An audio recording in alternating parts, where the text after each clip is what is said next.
What's up, everybody? It's Classical Chris back again with another magical musical moment.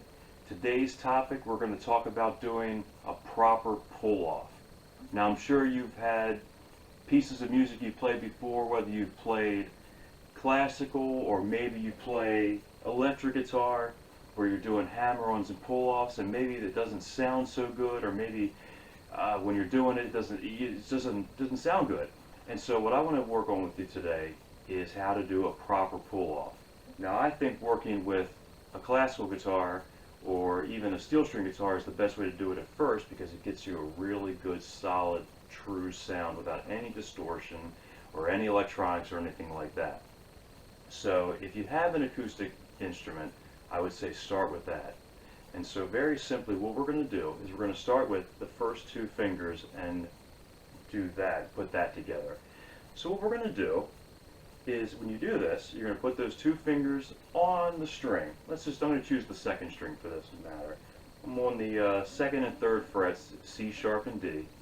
And what you're going to do is we're going to pull off from the second finger to the first finger. Pull-offs always go from a higher note to a lower note, and the hammer-on is opposite, goes from a lower note to a higher note.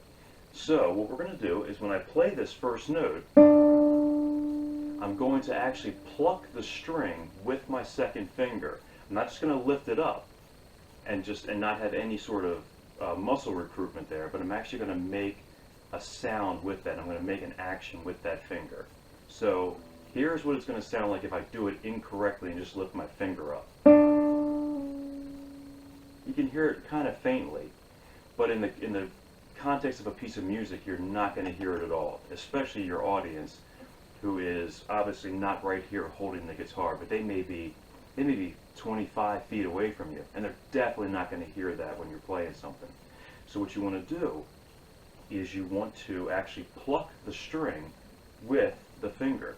So when I hit that first note here, then what I'm going to do after that is I'm going to do, in effect, a rest stroke with that finger and pull off, and so where my finger ends resting against the string beneath it. In this case, it's the first string, because I'm doing the pull off on the second string, the B string. So here I go. I'm going to do that again. And did you hear that? That was a lot clearer. And the motion is very small, if you notice. It's not real. I'm not using my arm. I'm not using my shoulder or anything like that. All I'm doing is I'm moving the knuckles of my finger to make that happen. All it is from there, right there. Very small motion. You can practice that also with the second and third fingers. We don't want to just be comfortable with the strong fingers, but we want to do it with the second and third fingers also. Again, it's the same movement. Second and third fingers, a little tough at first, but we want to gain some strength and some independence in our fingers as well. So we want to work on that too. And we also want to do the third and fourth fingers as well. This one can be very tough at first.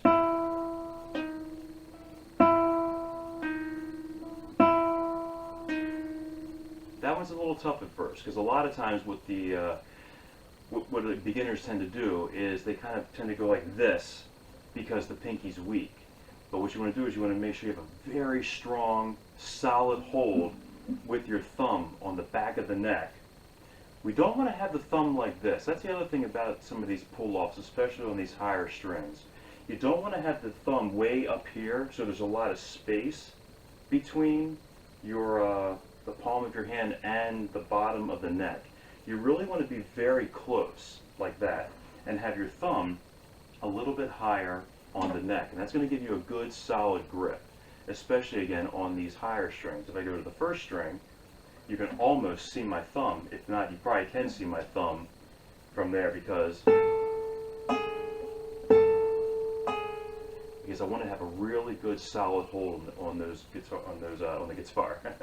Now when I go to the sixth string and do that, yes, the thumb does go a little bit lower to compensate for the fingers being higher and stretching across more notes. So it's a balance kind of game. So now when I do it on the sixth string,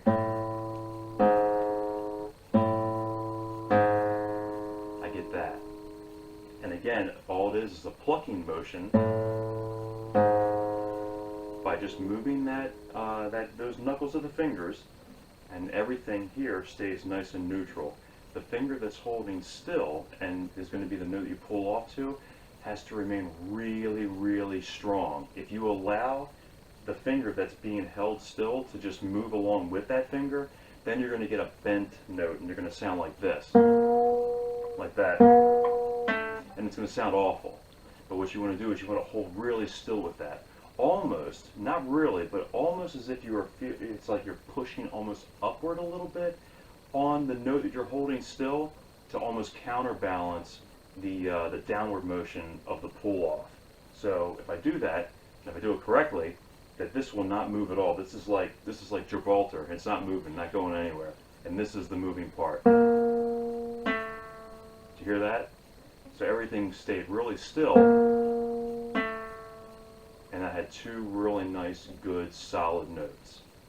So that's how you do a proper pull-off between adjacent fingers, and the same thing would apply whether you're doing that with the first and third fingers, or the second and fourth fingers. And I would definitely encourage you guys to practice on all 6 strings, because each string is going to be a little bit different of a nuance. You don't want to always just practice on the first string because it's the easy string. You want to do this on all 6 strings, because whether you're playing classical, acoustic, electric, you want to be able to do it on all 6 strings because you're going to have to play it on all 6 strings. So that right there, ladies and gentlemen, is your magical musical moment for the day. Get practicing. Remember, perfect practice makes perfect.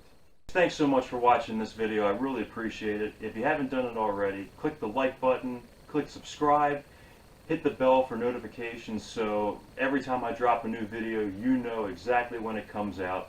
Please feel free to share this with all of your friends. I would really appreciate it to help me get my name out there. And again, guys, thanks so much, and I look forward to seeing you in the next magical musical moment. And if you're interested in taking your guitar playing to the next level and you want to take private lessons, please feel free to visit my website, www.classicalchris.com. Drop me an email, and I would be glad to work with you one-on-one.